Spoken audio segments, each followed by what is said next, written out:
Comey just vanished after Trump found out what he has been using to spy on him for months, and it's bad. So it seems the more we learn about the fake dossier our friendly neighborhood corrupt former FBI Director James Comey used to try to intimidate President Trump, the more and more we wonder where the corrupt FBI director is now, since he hasn't been heard from, or seen, for months. This past Tuesday night, liberal publication The Washington Post admitted that the fake Russian Trump collusion dossier was funded by none other than Hillary Clinton and the Democrat Party.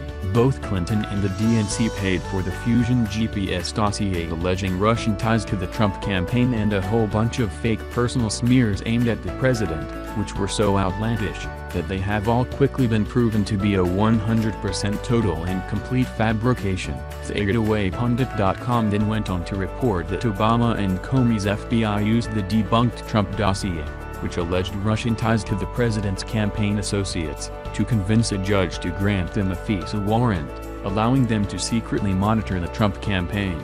This is how the corrupt Obama administration and their stooges in the Department of Justice were able to get a judge to sign off on the wiretaps of Trump Tower, Fox News reports. Trump rips Clinton link to Fusion GPS dossier as a disgrace, says Russia hoax is turned around. President Trump, in a wide-ranging sparring session with reporters Wednesday afternoon, blasted Hillary Clinton over new revelations her campaign helped fund a salacious anti-Trump dossier last year, calling the project a disgrace and claiming the tables have turned on Democrats over the Russia hoax.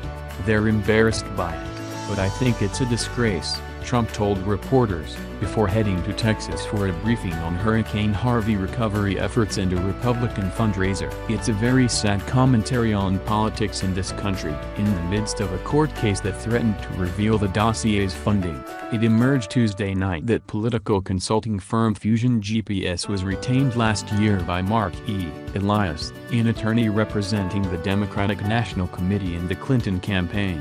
The firm then hired former British intelligence officer Christopher Steele to write the dossier that contained unverified and lurid allegations about Trump and his team's ties to Moscow.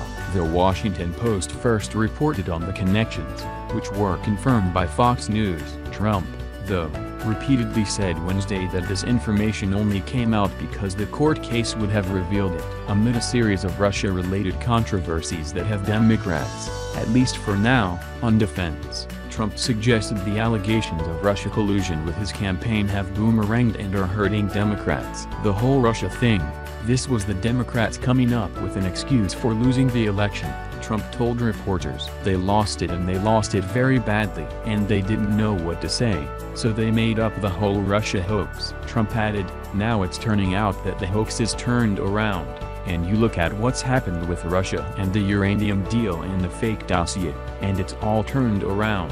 The whole Russia thing. This was the Democrats coming up with an excuse for losing the election.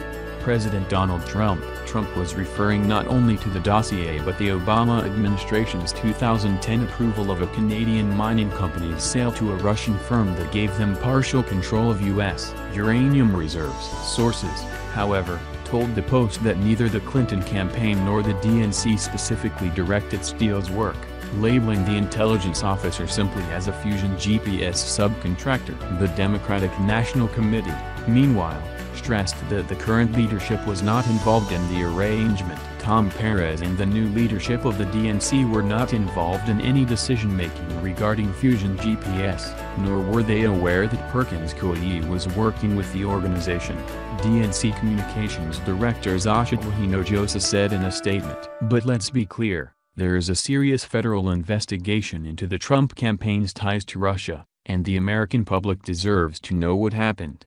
A spokesman for Rep. Debbie Wasserman Schultz, Democrat Florida, who led the DNC at the time, told Fox News on Wednesday that she did not have any knowledge of this arrangement.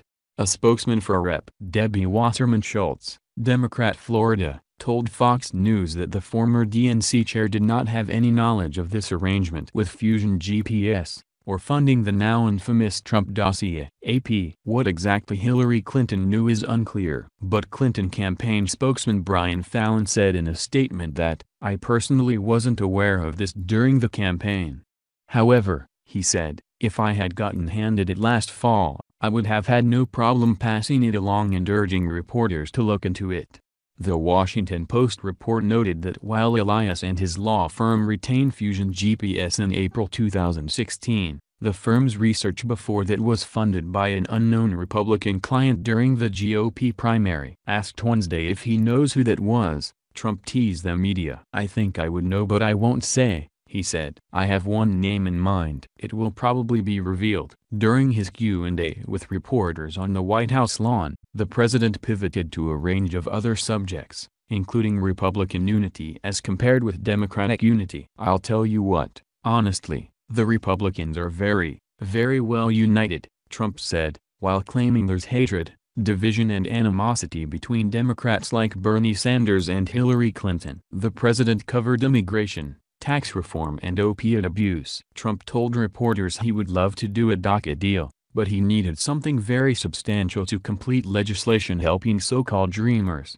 listing the wall and the ability to stop drugs from pouring into the U.S. Trump again vowed that at some point, the administration would declare a national emergency for the opiate epidemic. Trump jumped to tax reform, promising an incredible plan. "We're going to bring back $4 trillion, I think at least, from overseas, and that money is going to be put back into our country," Trump said. He also defended his phone conversations with Gold Star families, amid controversy over one phone call with the widow of Sergeant Law David Johnson, who was killed in Niger. "It's a rough time for these people. It's a tough time. It couldn't be tougher. But I have such respect for those families," Trump said. Rep. Frederica Wilson, Democrat Florida, as well as the widow, Myshia Johnson, had criticized Trump's tone during that call. So now that the truth is finally coming to light, cockroaches like Comey are predictably scattering. Comey is quiet, Mueller is quiet, Hillary is quiet,